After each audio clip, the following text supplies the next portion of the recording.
Ninao mfano mmoja ambao umenisikitisha sana.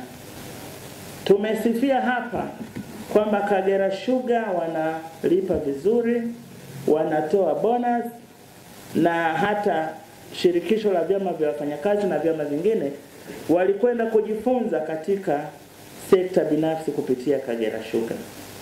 Lakini katika hali inayotia aibu, tulikamata lori zima la saruji ikishushwa kule Muleba, ikiwa ni njama za wafanyakazi wanamuibia mwajiri saruji ile na kuiuza kwa wakandarasi wanaojenga miradi yetu ya serikali. Hii ni aibu kubwa sana. Sekta binafsi inapambana kupunguza tatizo la ajira nchini, inapambana kutulipa kodi, inainua uchumi wa nchi. Nyinyi mmepata bahati ya kupata kazi katika sekta hiyo, katika shirika hilo kubwa, mnakwenda kuwa wezi. Unashusha semi trailer nzima ya saruji, unaiba. Kwa hiyo kama umeiba mara 10, ni hasara kiasi gani kwa mwajiri? Na sio hivyo tu, tumeendelea kufuatilia ili kubaini wizi huo umekuwa ukiendelea kwa kipindi gani na washiriki wake ni kina nani, ili kumsaidia mwajiri huyu mwema asiendelee kupoteza mali zake. Lakini niombe vyama vya wafanyakazi, wafanyakazi wezi wa namna hii msiwatetee hata kidogo, hawafai.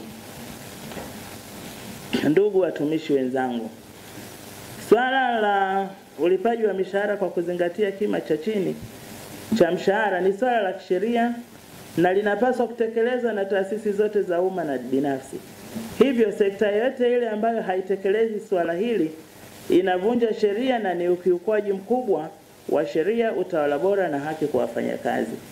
Hivyo naelekeza uongozi wa TUCTA mkoa kuwasilisha ofisini kwangu orodha ya wakuu wa taasisi za sekta binafsi hapa mkoani ambao wanakiuka swala hilo la ulipaji wa mishahara ili hatua ziweze kuchukuliwa.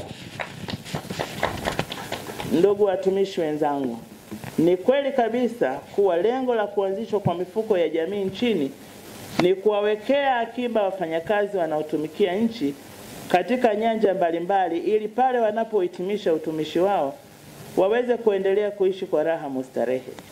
Naungana nanyi wafanyakazi kuwa kuna kila sababu pale mfanyakazi anapostaafu apatiwe mafao yake kwa wakati.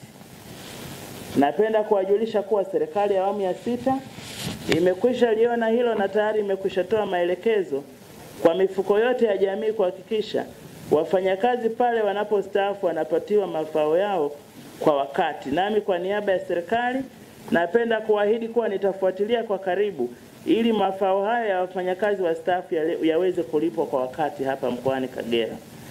Lakini pia nitoe wito kwa waajiri wote kuhakikisha wanapeleka michango ya wafanyakazi kwa wakati ili kisiwe kikwazo wakati wa kulipa mafao yao wanapostaafu.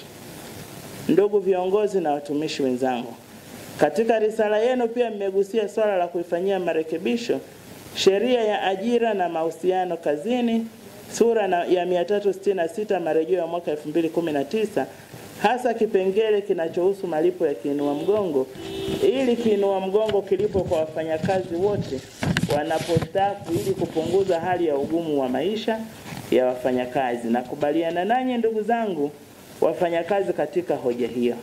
Niombe sasa vyama vya wafanyakazi kama wadau muhimu kuandaa maoni ya kurekebishwa kwa sheria hiyo ili tuweze kuyawasilisha serikalini yaanze kufanyiwa kazi.